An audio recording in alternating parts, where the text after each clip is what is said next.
क्या आप भी रेलवे एनटीपीसी परीक्षा क्रैक करके अपनी सरकारी नौकरी पक्की करना चाहते हैं? अगर हाँ, तो आज का यह वीडियो आपके लिए ही है।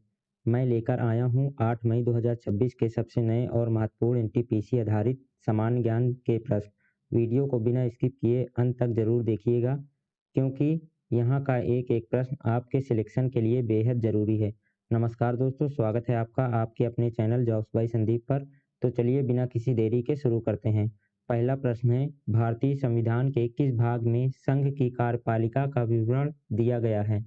इसका सही उत्तर है भाग 5। आपको बता दूं कि संविधान के अनुच्छेद 52 से लेकर 78 तक संघ की कार्यपालिका का वर्णन किया गया है। इसके अंदर हमारे राष्ट्रपति, उपराष्ट्रपति, प्रधानमंत्री और महान्यायवादी शामिल होते हैं। नेक्स्ट क्वेश्चन देखेंगे। अगला प्रश्न है, 2011 की जनगणना के अनुसार भारत के किस केंद्र शासित प्रदेश का जनसंख्या घनत्व सबसे कम है? इसका सही उत्तर है अंडमान और निकोबार। दोस्तों, यहाँ का जनसंख्या घनत्व मात्र 46 व्यक्ति प्रति वर्ग किलोमीटर है। वहीं अगर राज्यों की बात करें तो सबसे कम घनत्व अरुणाचल प्रदेश का है, जो कि सिर्फ 17 है।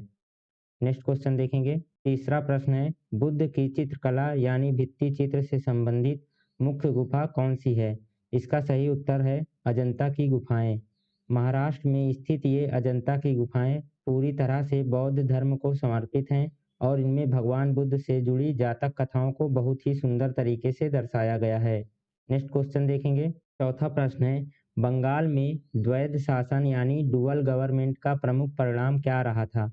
इसका सही उत्तर है उत्तरदायित्व रहित अधिकार। रॉबर्ट क्लाइव ने यह व्यवस्था शुरू की थी। इसमें सारी शक्ति तो ब्रिटिश कंपनी के पास थी, लेकिन जिम्मेदारी नवाब के पास छोड़ दी गई थी, जिससे बंगाल का बुरी तरह शोषण हुआ। नेक्स्ट क्वेश्चन देखेंगे। पांचवा प्रश्न है, 1857 के विद्रोह से पहले किस गवर्नर जनरल ने कुशासन का आरोप लगाकर अवध का विलय कर लिया था? इसका सही उत्तर है लॉर्ड डलहौजी। साल 1856 में डलहौजी ने अपनी लैप्स की नीति को किनारे रखकर अवध पर केवल कुशासन का झूठा आरोप लगाया और उससे ब्रिटिश साम्राज्य का हिस्सा बना लिया था। नेक्स्ट क्वेश्चन है, छठा प्रश्न है, कौन सा तटीय नाम और राज्य का सही मिलान है?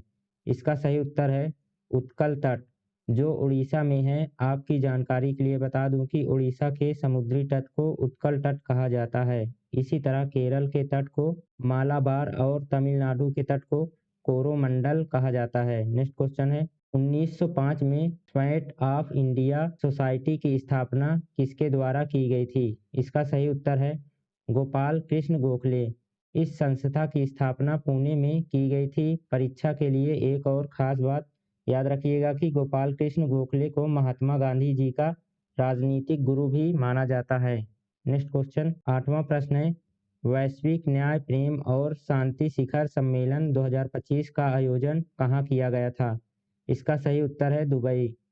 यह एक बहुत ही महत्वपूर्ण अंतर्राष्ट्रीय सम्मेलन है जो अप्रैल 2025 में संयुक्त अरब अमीरात यानी यूएई के एक्सपो सिटी दुबई में आयोजित किया गया था। नेक्स्ट क्वेश्चन, शिवालिक और लघु हिमालय के मध्य की अनुदैर्घ्य घाटी को क्या कहा जाता है? इसका सही उत्तर है दून। इसके सबसे अच्छे और प्रसिद्ध उदाहरण उत्तराखंड का देहरादून, कोटली दून और पाटली दून हैं, जो इन्हीं घाटियों के बीच बसे हुए हैं। नेक्स्ट क्वेश्चन देखेंगे। 10वां प्रश्न है, कंप्यूटर या इलेक्ट्रॉनिक्स के क्षेत्र में पीसीबी का फुल फॉर्म क्या होता है? इसका सही उत्तर है प्रिंटेड सर्किट बोर्ड। दोस्तों, यह एक ऐसा बोर्ड होता है जिसका इस्तेमाल कंप्यूटर या अन्य मशीनों के विभिन्न इलेक्ट्रॉनिक घटकों को आपस में जोड़ने के लिए किया जाता है। दोस्तों, उम्मीद है आपको ये सभी सवाल अच्छे से समझ आ रहे होंगे। अगर आप एनटीपीसी परीक्षा की तैयारी को और भी मजबूत बनाना चाहते हैं तो अभी चैनल को लाइक और सब्सक्राइब कर लीजिए। नेक्स्ट क्वेश्चन देखेंगे। 11वां प्रश्न है, मई 2025 में भारतीय रिजर्व बैंक यानी आरबीआई ने नए डिप्टी गवर्नर के रूप में किसने पदभार संभाला? इसका सही उत्तर है doctor Poonam Gupta. Doctor Poonam Gupta RBI की एक बहुत ही महत्वपूर्ण महिला अधिकारी है, जिन्होंने हाल ही में डिप्टी गवर्नर पद की यह अहम जिम्मेदारी संभाली है। नेक्स्ट क्वेश्चन देखेंगे। 12वां प्रश्न है, हाल ही में वी एस अच्युतानंद का निधन हो गया। वे किस राजनीतिक दल से संबंधित थे? इसका सही उत्तर है सीपीआईएम। वे केरल राज्य के पूर्व मुख्यमंत्री रह चुके थे और कम्युनिस्ट पार्टी के एक बहुत ही कद्दावर और दिग्गज नेता माने जाते थे। नेक्स्ट क्वेश्चन देखेंगे। 13वां प्रश्न है, राष्ट्रीय बीज नीति भारत में किस वर्ष लागू की गई थी? इसका सही उत्तर है साल 2002 में। आपको बता दें कि इस नीति को लाने का मुख्य लक्ष्य हमारे देश में विश्व स्तर के बीजों का एक बहुत ही मजबूत बुनियादी ढांचा तैयार करना था। नेक्स्ट क्वेश्चन देखेंगे। वन हेल्थ समिट 2026 का आयोजन कहाँ किया गया? इसका सही उत्तर है फ्रांस के ल्यों शहर में।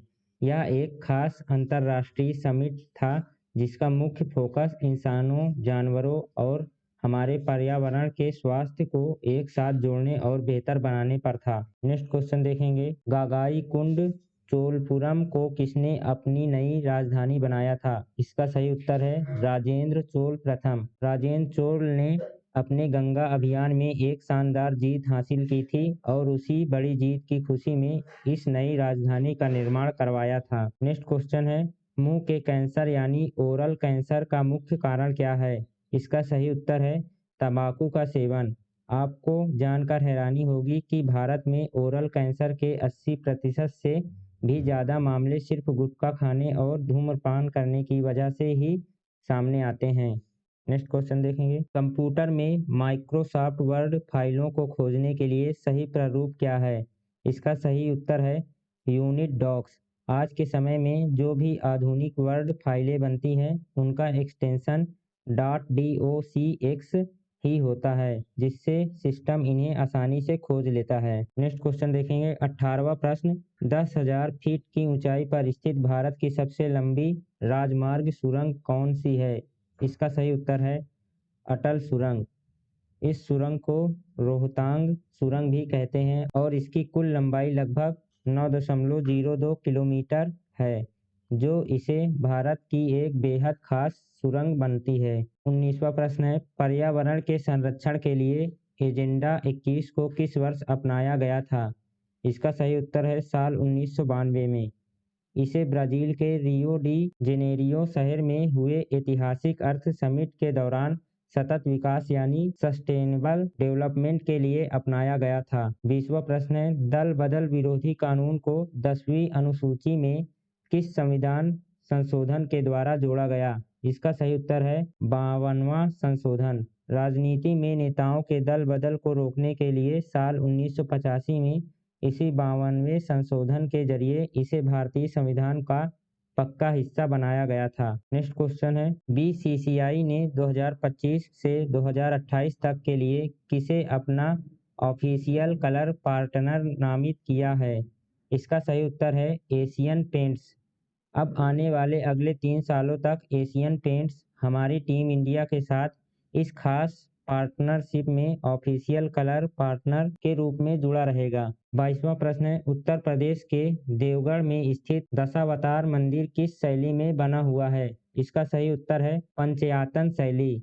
यह मंदिर गुप्त काल का है और पंचयातन शैली का बहुत ही बेहतरीन उदाहरण है, जहाँ बीच में एक मुख्य मंदिर होता है और वह 4 छोटे मंदिरों से घिरा रहता है। नेक्स्ट क्वेश्चन है, वैश्विक जीडीपी में पर्यटन क्षेत्र का लगभग कितना प्रतिशत हिस्सा है? इसका सही उत्तर है 10%। पूरी दुनिया में आज हर 10 में से एक नौकरी और कुल जीडीपी का 10% हिस्सा अकेले पर्यटन या टूरिज्म इंडस्ट्री से ही आता है। 24वां प्रश्न है, यदि देश का भुगतान संतुलन बीओपी सरप्लस में होता है तो इसे कहाँ दर्ज किया जाता है? इसका सही उत्तर है विदेशी मुद्रा भंडार में। जब भी हमारे पास अतिरिक्त विदेशी मुद्रा आती है तो वह सीधे हमारे देश के विदेशी मुद्रा भंडार या रिजर्व अकाउंट में जाकर जुड़ जाती है। नेक्स्ट क्वेश्चन है, सिंधु घाटी सभ्यता के विदेशी व्यापार की जानकारी का मुख्य साक्ष्य क्या है? इसका सही उत्तर है मोहरें। मेसोपोटामिया की खुदाई में सिंधु घाटी की जो मोहरें मिली हैं वे इस बात का पक्का सबूत है कि इन दोनों प्राचीन सभ्यताओं के बीच अच्छे व्यापारिक संबंध हैं। 26वां प्रश्न है, हीलियम गैस के परमाणुओं के बीच कौन सा व्यवहार देखा जाता है? इसका सही उत्तर है कमजोर अंतर आणविक बल।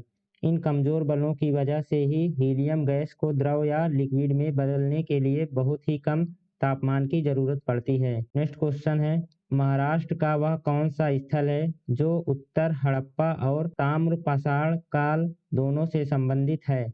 इसका सही उत्तर है दैमाबाद। आपको बता दूं कि दैमाबाद हड़प्पा सभ्यता का सबसे दक्षिणी बिंदु माना जाता है और यहाँ से तांबे का एक बहुत ही प्रसिद्ध रथ भी खुदाई में मिला है। नेक्स्ट क्वेश्चन देखेंगे, भारतीय संगीत में ख्याल गायकी का सही अर्थ क्या है? इसका सही उत्तर है कल्पना या विचार। संगीत की यह ख्याल शैली गायकों को पुरानी ध्रुपद शैली की तुलना में अपनी रचनात्मक और कल्पना को खुलकर दिखाने की बहुत ही ज़्यादा आज़ादी देती है।